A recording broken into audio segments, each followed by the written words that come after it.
एक बार एक लड़की थी, उसकी मैरिज नहीं हो रही थी। पढ़ी लिखी थी, ब्यूटीफुल थी, सब कुछ बढ़िया था लाइफ में, फैमिली अच्छी थी, लेकिन कभी भी मैरिज नहीं हुई।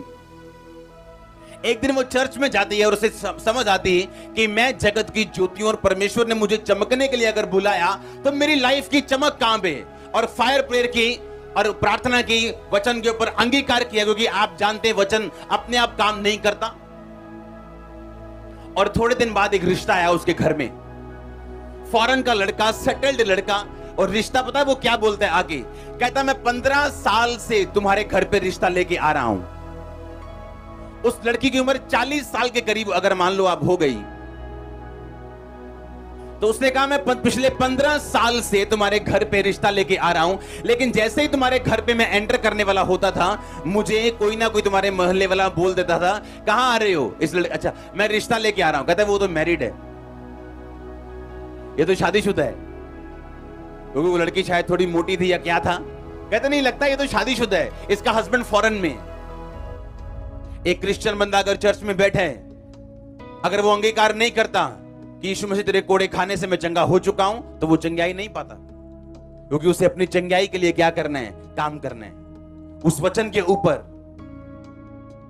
अगर कोई बंदा फाइनेंशियली परमेश्वर के कामों में हेल्प नहीं करता या अपना टाइथ नहीं बोता, तो बाइबल बताती वो फाइनेंशियली ग्रो नहीं करता, श्राप नहीं टूटते, फिजूल खर्चियां खत्म नहीं होती। क्योंकि बाइबल कहती हमें बोने के लिए पुराना नियम नहीं, पुराने नियम से पहले और नए नियम के बाद भी।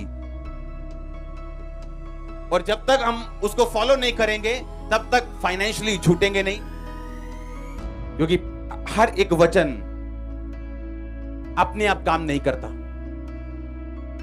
एक केस जो सेशन कोर्ट में जाए और वकील को इतना मालूम नहीं है और बंदे को सजा हो जाए, वही वकील जब हाई कोर्ट में जाता है उसको ज्यादा मालूम है और वो अलग दलीलें पेश करता है और वही बंदा छूट जाता है। कितनों ने सुना है ये? हाँ, हजारों बार ऐसा हुआ। क्यों ऐसा? क्यों ऐसा? क्यों? क्योंकि संविधान अपने आप काम नहीं करता, इसलिए वकीलों की जरूरत है।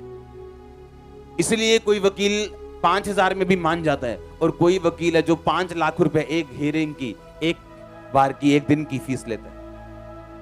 जो 5 लाख वाला वकील है उसे मालूम है संविधान का कौन सा हिस्सा मेरे क्लाइंट के साथ मैच करता है।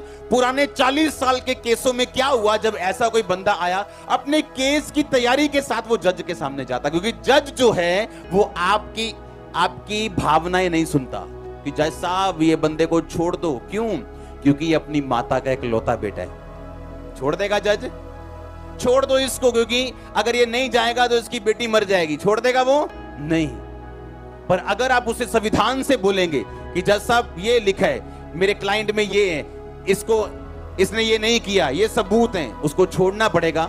जज चाहे उसे लाइक करे बंदे को या ना लाइक करे, उसे छोड़ना पड़ेगा, क्योंकि संविधान के साथ जज बंधा हुआ। हाँ, तो आप ये क्या समझते हो कि बाइबल का वचन अपने आप पूरा कैसे होगा? इसीलिए पुराने नियम में लिखा हुआ अपने प्रमाण मुझे दो, अपना मुकदमा मेरे साथ लड़ो। कि प्रभु तेरे वचन में लिखा कि धर्मी का वंश बचाया जाएगा, तो मैं धर्मी हूं क्योंकि मैं तेरे वचन पे विश्वास करता हूं, बपतिस्मा ले चुका हूं।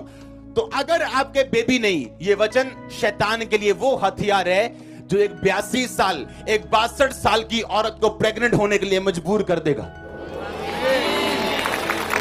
पर अगर वो इधर उधर देखता जाएगा बंदा और वचन के साथ परमेश्वर के सामने नहीं जाएगा, उस महाजज के सामने नहीं जाएगा, अपने उस वचन को लेकर प्रमाण परमेश्वर को नहीं देगा कि आपके संविधान में ये लिखा हुआ है, तब तक कुछ नहीं होगा, क्योंकि अपने आप कोई भी वचन काम नहीं करता।